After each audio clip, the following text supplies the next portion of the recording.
So now we fast forwarded to the open of the US session.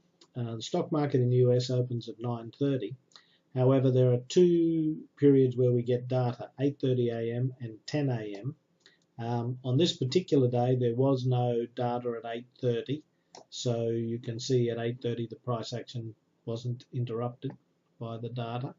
But there is some data at 10 o'clock. If we look at the calendar here for Friday the 13th, you can see no data at 8:30, but 10 a.m. we have University of Michigan consumer sentiment. Not a big influencing number, but it could have some movement. So we don't want to be in a trade before that data comes out, and when it does come out, we'll leave the dust to settle before we enter a new trade.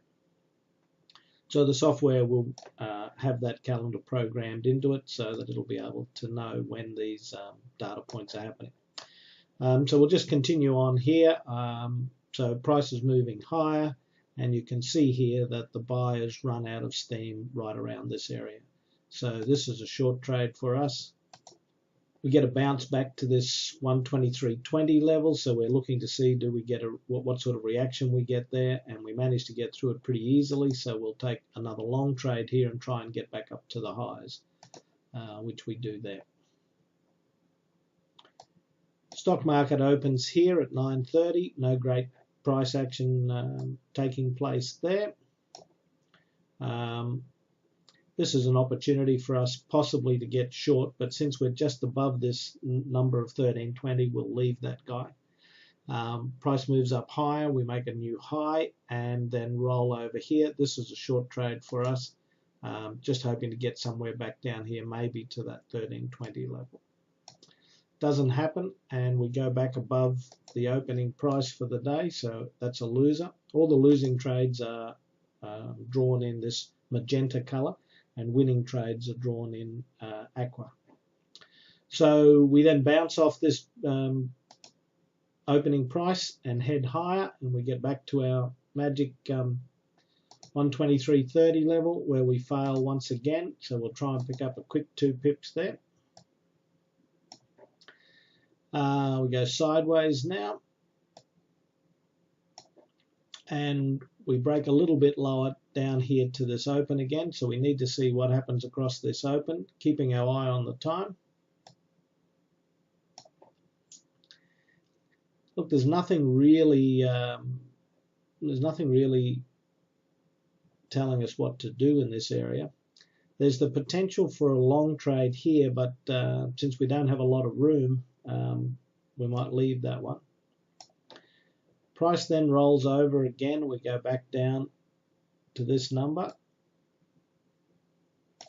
This is what we were waiting for.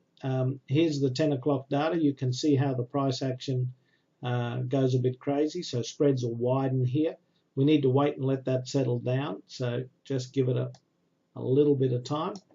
And you can even tell just by the price action here that the price has settled by here. The spread will have come back to normal, and this move higher above that number will get us going long, and there's enough room for us to pick up 2 pips as we go back up to the high.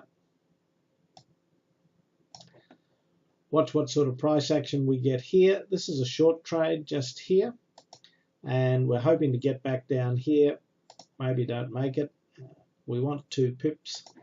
So let's see if we were lucky.